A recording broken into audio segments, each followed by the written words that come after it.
Hi, I'm Matt and welcome to my latest gaming news video. I'll be covering recent gaming news as well as some other game related things in this video. I'm grateful for any feedback, so if you feel the need to do so, you know what to do. I'll now get into this week's gaming news. Starting off with, we have a pretty big piece of news to cover. So first up this week I'll be covering Palworld, the gigantic hit of a game. It didn't really come out of nowhere. The game seems to have had some buzz surrounding it before release, but I don't think people were expecting it to be so massively popular as it is. So, starting off, what is Palworld? It's oft described as, quote, Pokemon with guns, although essentially it's an open world survival game with Pokemon like monster, or in this case, PAL capturing. I guess in some ways it's more like Ark or Rust with Pokemon like monster collecting. It has the usual survival elements of crafting, base building and resource gathering among others, but the main addition to the survival formula is the monster or creature collecting. You can then use these creatures to battle alongside you, mount them for travel purposes, to guard your base, or even to perform jobs like weapon manufacture, cooking food and resource gathering, along with a number of other things. From what I can tell, the game looks pretty good. I'm liking the look of it from videos and stuff I've watched, and the Steam reviews reflect that. It's generally considered a decent game. When I checked on Wednesday afternoon, I think it was, or Thursday now, had another look, UK time, Palworld had a very positive rating on Steam with 93% of all reviews being positive. This was based on a little over or around 80,500 reviews. Bear in mind, the game only came out on the 19th of January, thus that's a large number of views so quick, and the next set of numbers are even more impressive. Via the Palworld Twitter or X, the developers have been announcing rolling sales figures for the game. The most recent announcement when I checked was that they had sold 8 million copies of Palworld. That's pretty wild. The game has also been breaking records on Steam for player count. When I checked, the game had a 24-hour and all-time peak of over 2 million. So 2 million players. That's also pretty wild. This means that is overtaking Counter-Strike 2 and is second only to PUBG in terms of total player count. Thus, it's the second most played game on Steam of all time. Absolutely wild. So, as you can see, Palworld is doing incredibly well, but also the game has come under heavy fire for allegedly copying Pokemon, as well as for using AI-generated art and assets. It's not for me to decide if the game is breaking copyright/IP intellectual property law. I can say, however, that the game takes a lot of inspiration from Pokemon when it comes to a number of its creatures. This story is evolving so fast at the moment. I've been keeping an eye on it while I've been writing this up the past few days. There was a post comparing 3D models from Palworld and Pokemon, which looked a bit concerning, although apparently the person who posted this has come out and basically said they doctored the 3D models to make them look worse than they actually are, and has apologised for doing so. This is just a wild situation. By the time this video comes out, likely even more will have happened, so apologise if I get anything wrong throughout. All I can say is, yes, Palworld takes a lot of inspiration from Pokemon when it comes to some of its pals, but whether that is infringing on Nintendo/Game Freak / the Pokemon company's IP, I'm not sure. I think that's up to Nintendo and its lawyers to decide, and I'm sure we all know if Nintendo wants to sue or wants to issue cease and desist, then Nintendo will do so. I think it's completely fine to voice opinions on the subject, although in the end it's up to Nintendo to make the decision on whether they think Palworld has infringed on its copyright or its subsidiaries' copyrights and material and take action. Personally, I don't think Nintendo will take any legal action. Obviously, I could be very wrong, and something did come up regarding an investigation, but I'll cover that in a bit. So this whole thing is moving along very fast, having been to constantly check back in on the story as it goes on this week. Although, if it is deemed that Palworld directly copied some creatures from Pokemon games, I could see Nintendo/Game Freak/ the Pokemon Company asking Pocket Pair, the Palworld devs, to remove the pals which it deems to be infringing on its IP. I personally don't think the game would be removed from sale. I think Nintendo would have issued a DMCA to Steam or Xbox, where it is also available by now if they had serious issues with Palworld, though again, I could be wrong. Maybe they're waiting a bit. The other controversy is the game might have used AI-generated content, including using AI to copy and change some Pokemon slightly. From the videos I've watched on this, there is no direct proof of this. The main connection seems to be that the CEO of Pocket Pair is an advocate for using AI in games in general. I think if Pocket Pair chose to use AI to generate some of the creatures, that is fine, as long as it isn't infringing on any copyright. As long as the game is good, I don't have an issue with using AI generated creatures for your game. That's up to the developers to decide. I think they should disclose it, however. Actually, Steam even requires developers to disclose such, and as far as I can tell, Pocket Pair have not done so. But again, as with Nintendo before, that's up to Valve to decide whether to take a deeper look and investigate.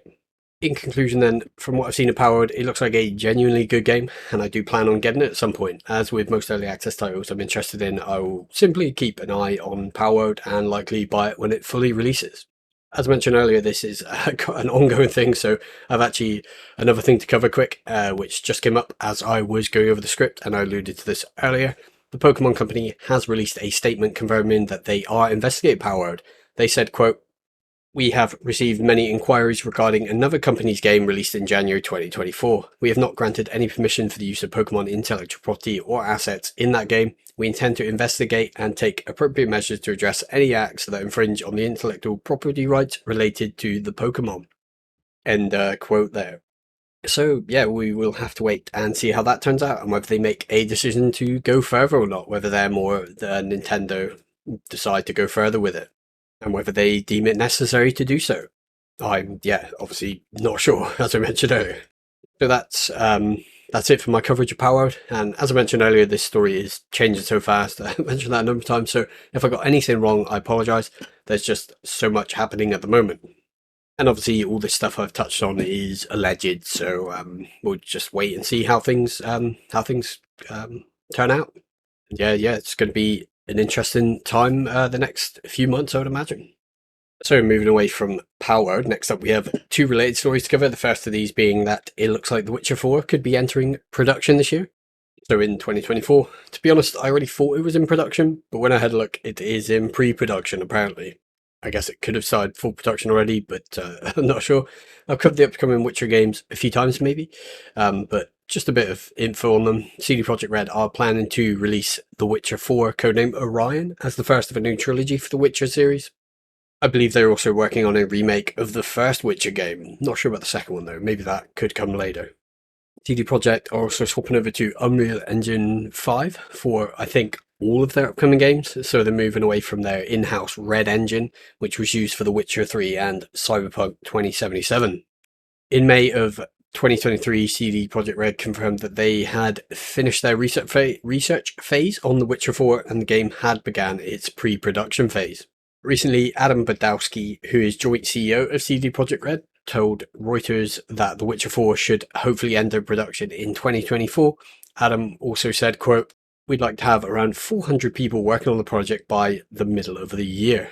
Along with The Witcher 4, as I covered last week, the Cyberpunk 2077 sequel is also in development, but as stated in the VGC article, it is in, quote, conceptual design, end quote, phase, and is currently being developed by CD Projekt's North American team. Or North American team. Going by the article, it seems as though The Witcher 4 will be the first of these two games to come out, which isn't that surprising, and apparently a release window of 2026 to 2027 is likely. As a big fan of The Witcher games, I'm really excited to get more news on the game, but given it's even further out than GTA 6, I'm not expecting anything concrete like a trailer, for instance, being revealed anytime soon. Probably not this year anyway. On to the second piece of related news, the Cyberpunk portion now. As mentioned, the Cyberpunk sequel is in its conceptual design phase, and Adam Badowski spoke of how CD Projekt plans to have around 80 people working on the game by the end of 2024. Joint CEO Mikhail Nowakowski has spoke of how they are considering adding multiplayer elements into the sequel. I vaguely remember hearing about this before, but according to the VGC article, there was going to be a spin-off type standalone Cyberpunk, although this has reportedly been canned. So it looks like instead of a standalone solely multiplayer game, we could see some form of multiplayer added into the Cyberpunk 2077 sequel. Whether this would be in the form of co-op, some form of multiplayer PvP, or something else entirely is uncertain at this point, from what I can tell.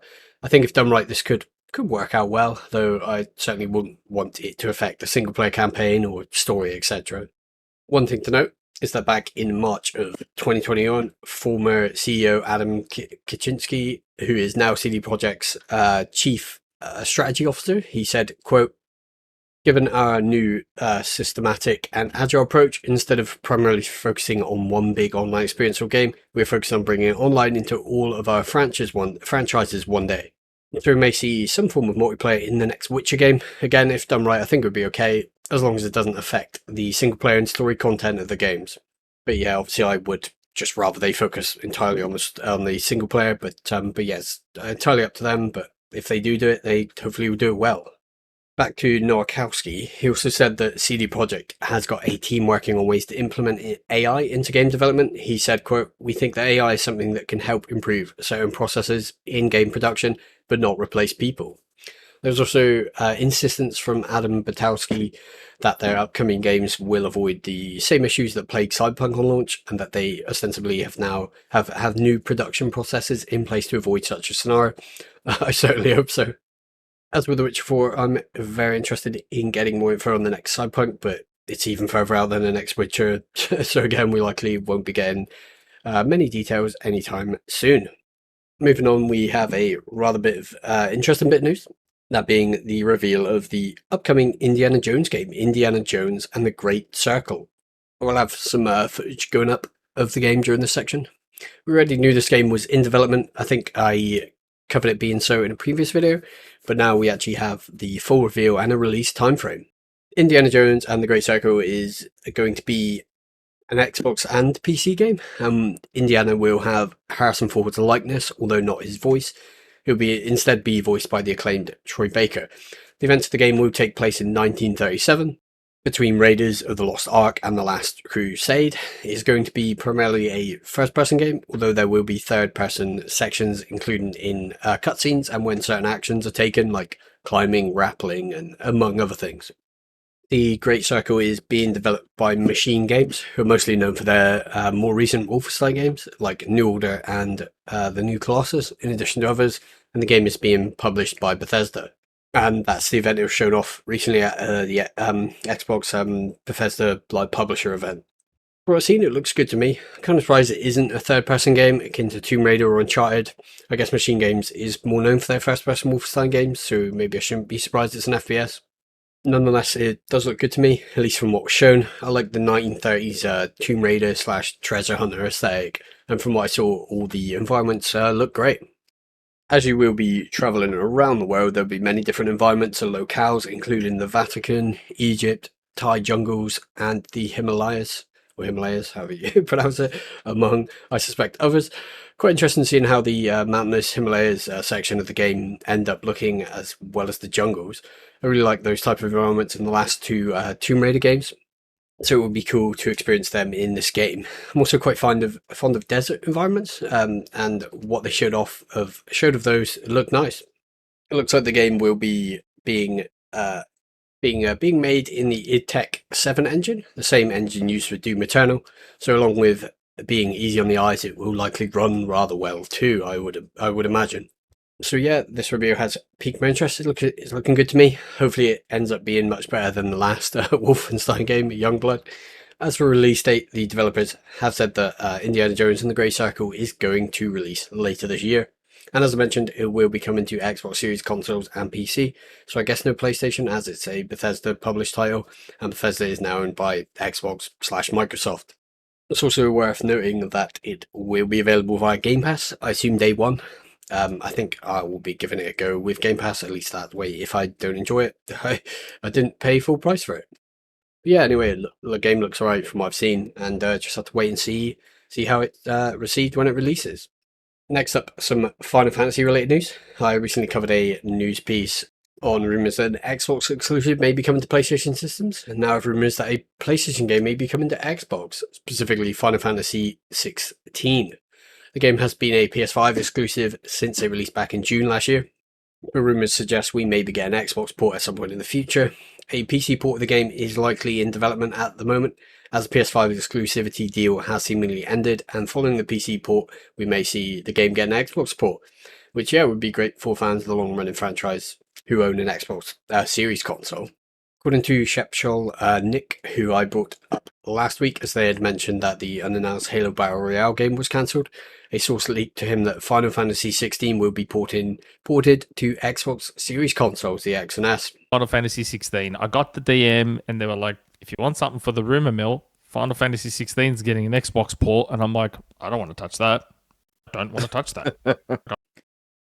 It's worth mentioning that Square Enix has not announced anything yet about an Xbox port of the game, but they have openly spoke of a PC port. According to the Game Run article, Square Enix and Xbox have had an improved relationship when compared to the past, and this could improve the chance of a port coming to Xbox Series consoles. There are also rumours that Final Fantasy VII Remake could be making an appearance on Xbox, though these are also rumours at this point. One confirmed Final Fantasy game coming to Xbox is actually the very popular MMO Final Fantasy XIV, which we are seemingly going to be getting more info on sometime this year. As for 16, however, yeah, we'll just have to wait and see. If it's true, I'd expect it to turn up following the PC port, so it's still probably a ways off at this point. But maybe they'll announce something this year, I'm not sure. Now for some interesting game-related movie news and some additional bit of game news.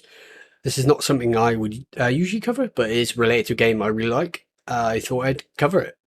Sony Pictures has confirmed to IGN an Until Dawn film adaptation is in the works. If you don't know, Until Dawn is an interactive horror game developed by Supermassive Games, set on a cold, snowy mountain where you are in control of 8 people whose survival is based on your choices as the player. Supermassive also worked on some of the Little Big Planet DLCs, but I think they are most well known for their Until Dawn and the related Dark Pictures anthology games, as well as The Quarry, all of which are interactive horror games. I believe all of them are.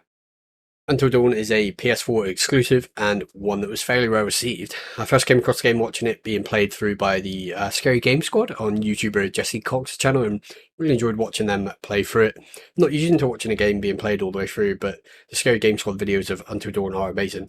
I had to watch it to the end. Until Dawn's story and gameplay really hooked me, and in my opinion, it's a really great game. So anyway, I'm really interested to see what they do with a film adaptation of Until Dawn. The game has real actors in the game, including Rami Malek and Hayden Panettiere. So would they return for a film adaptation of the game? I'm not sure. Would they keep the great story and the setting from the game? I'm not sure. I really would hope so on both of these fronts. But yeah, we'll have to wait and see. In a statement by Asad Quizbash, who is head of product PlayStation Studios and head of PlayStation Productions, he said, quote, "As our partnership with Sony Pictures continues to grow, we're thrilled to be working on our first movie with Screen Gems. Until Dawn is a fan favourite PlayStation game that we can't wait to bring to the big screen. As a fan of Until Dawn and the Dark Pictures games, I'll be looking forward to hear more about this film adaptation of the game. If you watch a playthrough of Until Dawn, it's quite film-like, but a full film recreation would be nice nonetheless." And as an additional news piece I sort of alluded to, it looks like we may be getting a new version of the game. I do have a copy of the game for PS4 and would love it if they ported it to PC or current gen consoles. And yeah, while writing this up, I was about to say as well, I doubt this is going to happen, but during writing this video up, some news came out that Sony and an unknown developer at the moment are reportedly going to be porting the game to PS5 and PC. So yeah, that's awesome if true. Apparently it's going to be announced soon. That's according to leaker Bill Kun. According to the leaker, the game has been in development for at least a year, and an announcement is coming in around 2 weeks. Although whether Supermassive is developing it is unknown. The developer is unknown, as I said. I'll be eagerly awaiting any news. I'm hopeful the leaker is correct. But yeah, whether this is a remake or a remaster, I think it's probably going to be a remaster, or just a straight up port with some additional things. So yeah, I guess like a minor remaster maybe. Next up, some Nintendo news. I believe I covered in the past that some older Nintendo consoles would have their online components shut down in 2024. Now we have a confirmed date from Nintendo when this will happen. Nintendo confirmed in a statement on their website that, quote, at 4 p.m. PDT Pacific Daylight Time on April the 8th, 2024, online play and other functionality that uses online communication will end for Nintendo 3DS and Wii U Store. This also includes online cooperative play, internet rankings, and data distribution. As I touched on, we already knew this was going to happen, but this is the actual confirmed date from Nintendo. Nintendo also said, quote, please note that if an event occurs that would make it difficult to continue online services for Nintendo 3DS and Wii U software, we may have to discontinue services earlier than planned. From memory, I believe this was part of their previous statement they gave before the actual confirmed date. The only online services that will continue to function are those for Pokemon Bank and Pokemon Transporter, although Nintendo said these may lose functionality in the future as well. In addition, Nintendo users will need to merge their unused Nintendo eShop balance with their Nintendo account so that any funds they have there can be moved across and used with the Switch. Users will have until March 11th to do so. Not much else to say about the situation. I guess, if this affects you, then that's not great. But I guess not much anyone can do. I guess. And moving on, a bit of tech news now. AMD has officially released its Fluid Motion Frames (AFMF) tech as part of its latest Adrenaline software. 24.1.1. This can be enabled via the Adrenaline software driver software. AFMF is AMD's driver-based frame generation and should apparently be compatible with all DX11 and DX12 games, but unlike FSR3, it will require an RX 6000 or newer GPU. While FSR3 needs to be implemented into a game by the game's own developers, as AFMF is driver-based, you can simply toggle it on in the Adrenaline software. This is why it should, in theory, work with every DX11 and DX12 game. One thing to note, AFMF is going to be less accurate and thus produce a lower quality image than FSR3's FrameGen component, as well as NVIDIA's DLSS3 frame generation. I won't get too much into it, but this is due to the way AFMF interpolates the frames with less data. FSR3 and DLSS frame generation, as they're implemented by game developers, have more data to go on. At least that's what I understand to be the reason for their high quality output in comparison to AFMF. Anyway, AMD's drive-based frame gen is now official and can potentially approximately double frame rates in all DX11 and DX12 games, but I'd imagine results will vary, so take that approximation with a grain of salt. It will only work on games running in full screen mode as well, not borderless unless you tweak certain Windows settings apparently. Oh, and VSync needs to be disabled. It's also worth mentioning it's recommended your base frame rate before turning on AFMF is at least 60 FPS, as enabling it increases latency. So the higher your base frame rate, the better the game experience in regard to latency. Due to the increased latency, you probably won't want to enable AFMF in competitive multiplayer games like Counter-Strike or Call of Duty, or games that are affected by latency more. So they're probably best to keep it to single player stuff or multiplayer games like co-op and things that isn't really affected by like a competitive nature. So a rather cool piece of software tech. It'll be interesting to see how it works and if AMD users are satisfied with it. I'll be checking the videos out myself to see how it performs. There have also been rumours that NVIDIA is potentially going to is developing or going to release at some point a similar open source frame gen for its older GPUs, but that's all just rumours and speculation at the moment, so not sure. I guess it wouldn't technically be open source. I got that bit wrong, but at least it would be usable on previous gen NVIDIA GPUs. And finally, before we move into the game reception section of this week's video, I did have some more gaming industry layoff news to cover. Third week and more layoffs. 2024 has been really rough already. This week, Riot Games has said it would be laying off 530 employees globally. This amounts to approximately 11% of its entire workforce. So that's a rather large amount. Riot also said the biggest impacted areas of its company will be outside of core development. By core development, I assume game development. In a post on their site called Changes at Riot and the Road Ahead, they detailed what this would mean for their games and players of those games, along with the huge number of layoffs. The main part reads, quote, "The adjustments we are making aim to focus on the areas that have the greatest impact on your experience while reducing investment on things that don't. This means we're eliminating about 530 roles globally, which represents around 11% of rioters, with the biggest impact to teams outside of core development." So as always, this is rough to hear, and hopefully those affected by these recent Riot Games layoffs will land on their feet. I wish them all the best. Now for the game reception section of the video, we have 3 games to cover this week. First up is Prince of Persia: The Lost Crown. This is a 2.5D side-scrolling action-adventure, I believe roguelike game. And it is the latest mainline game in the Prince of Persia series. I believe it is considered a mainline game, not a spin-off. We have no Steam reviews as it is only available via Ubisoft Connect and Epic Game Store. First up then, let's start with Metacritic. When I checked the game had a Metascore of 86. This was based on 74 critic reviews for the PS5. All other platforms were similarly positive. As for the user score, the game was also doing very well, even better I guess, with a score of 9.3 based on 329 user ratings. Over on the Epic Store, the game has 4.8 out of 5 stars based on Epic player ratings, although no number of reviews is not given from what I could tell. So yeah, The Lost Crown is doing very well. I was expecting it to do at least do okay, so it's a pleasant surprise that it's doing better than I expected. The second game in this section is The Last of Us Part 2 Remastered. Not too much to say on this one. I think most people know what this game is. It's the second game in the series. A series that isn't new to the whole remaster/remake thing. Anyway, on Metacritic, the game had a Metascore of 91 when I checked, and this was based on 83 critic reviews on the PS5, where this remastered version is exclusive to. As for the user score, it is a fair bit lower with a score of 7.7 based on 595 user ratings. On the PS Store, the game is doing pretty well with a rating of 4.41 stars out of 5. This was based on over 160,000 ratings. I'm surprised at that number of views. I wonder whether it is combining the non-remaster version's reviews with the remastered version. I'm not sure. In any case, The Last of Us Part 2 Remastered is doing rather well. This isn't unexpected. The regular version, I guess, part of the controversies did pretty well from what I can remember. So yeah, the remaster is doing alright. I'm guessing they will eventually port it to PC like they did with the remake of the first one, but I mean, I'm not sure, maybe not.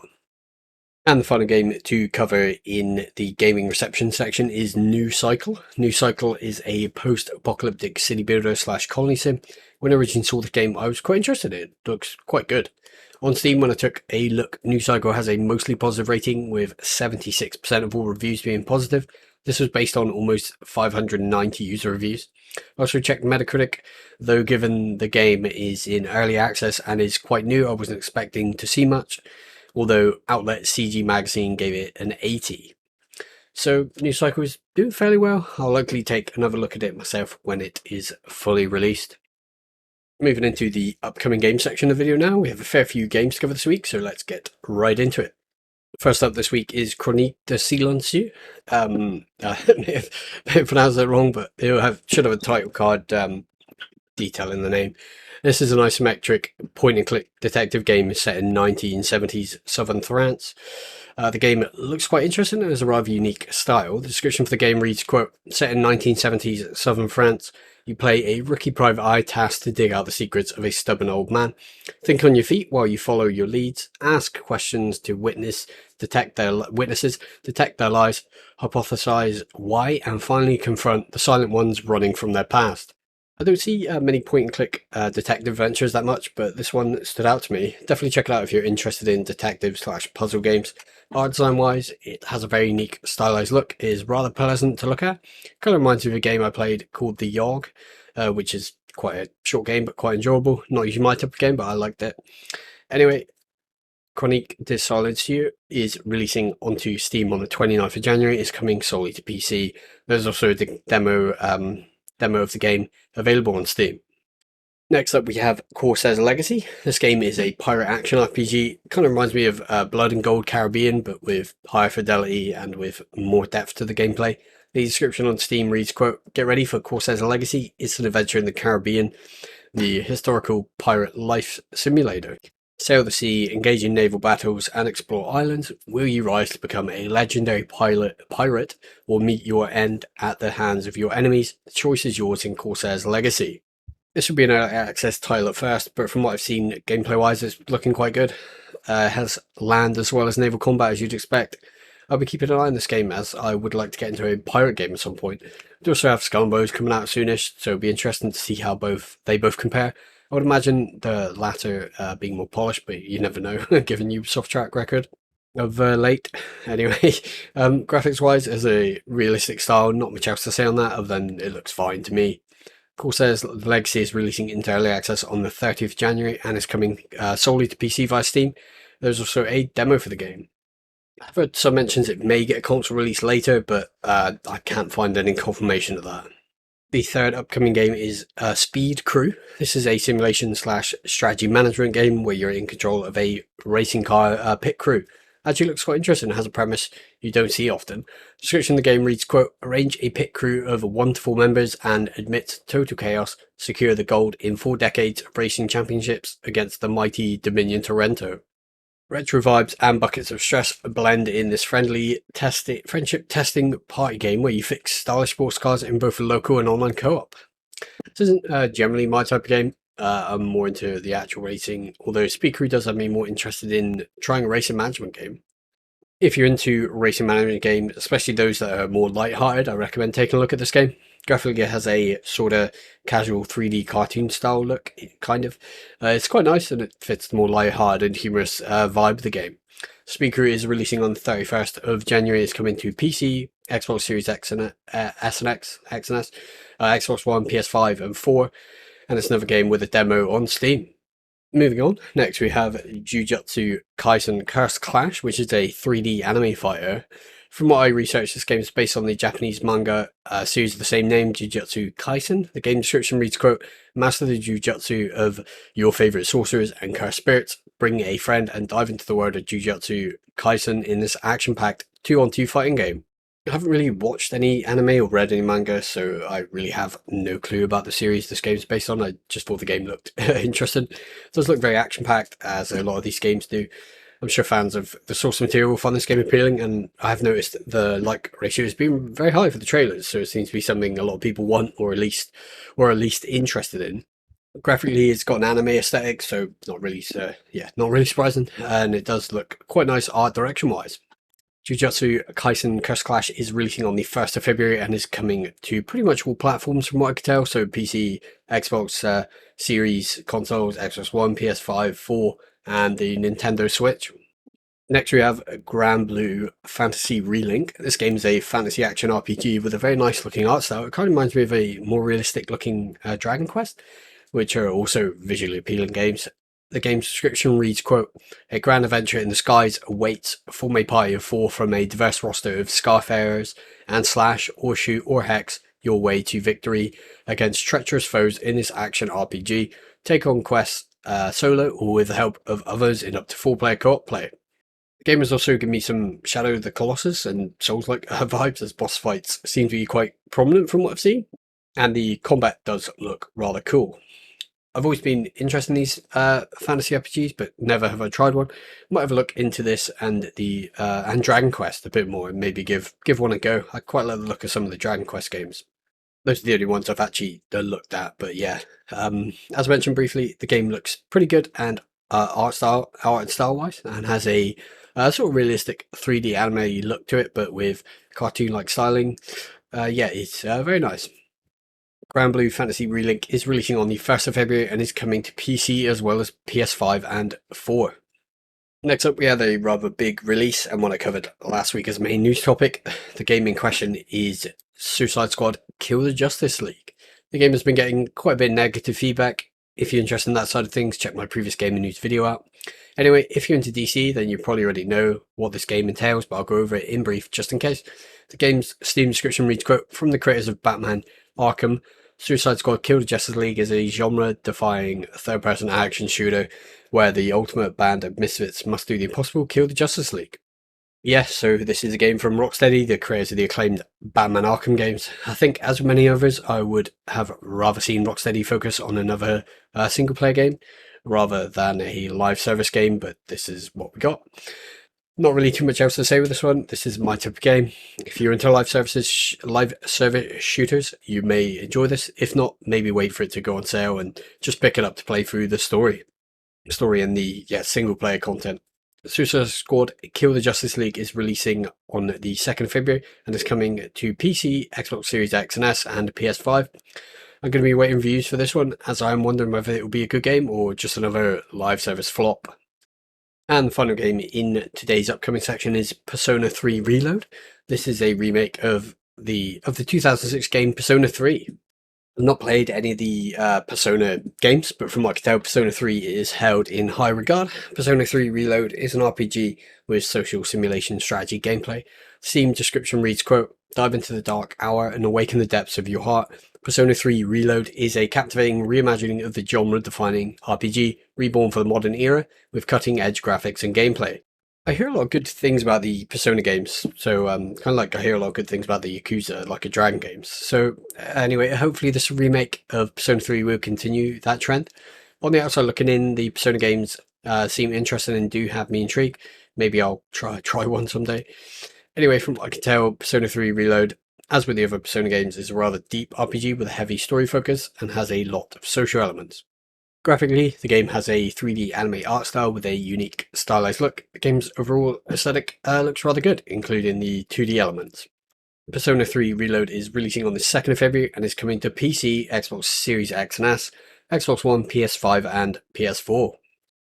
I did have a announcement to cover this week, so we moved into the additional release announcement section, and that being this announcement being the early access release date announcement for Manor Lords. Manor Lords is a medieval city builder with RTS elements. Think City Skylines mixed with Dawn of War, I guess, but not on the same scale city buildings wise as Skylines. I covered this game in the honourable mentions section of my most anticipated games of 2024 video, and yeah, I'm quite excited for this game. It looks pretty cool. Manor Lords early access release date is going to be on the 26th of April 2024. Probably won't grab it on release. I'm going to wait and see how it ends up being received, and probably wait until it's further along in development before I pick it up. But from what I've seen so far, it actually does look really good. Before I wrap this one up, I did have a video spotlight. This is a spotlight of a recent modern vintage gamer video.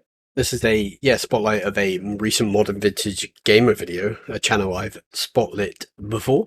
In the video, he details why the PlayStation 2 version of Half-Life 2 is sorry, not for some reason I got mixed up then. Not Half-Life 2, but the PlayStation 2 version of the original Half-Life is so impressive, and as always, it's a great watch. Definitely check the MVG video out if you're interested in retro gaming and tech. As always, the video will be linked in the spotlight section below, or go check his channel out, Modern Vintage Gamer. So that's all the game coverage from me today. As always, feedback is appreciated. You know what to do. I did want to say that I'm a bit busy for the next few weeks, and I have a few things I'm working on that are non-YouTube related. And to be honest, I'm not sure when I will next be uploading a video here. In my absence, I'd recommend checking out SkillUp's channel if you want gaming news with a somewhat similar format, or Angry Joe or Bellular News. Yeah, I watch those guys weekly, generally, their new stuff. You might be wondering why it's the guy that does news watch news. It's just, I enjoy watching their gaming news stuff. And anyway, if you want tech coverage, definitely check out Gamers Nexus channel. Steve and the team do great tech videos, great tech news and other tech videos over there and hardware videos. Watch them weekly as well. But yeah, anyway, thank you for watching my videos and thanks to all my subs. I'll hopefully catch you all again in the future.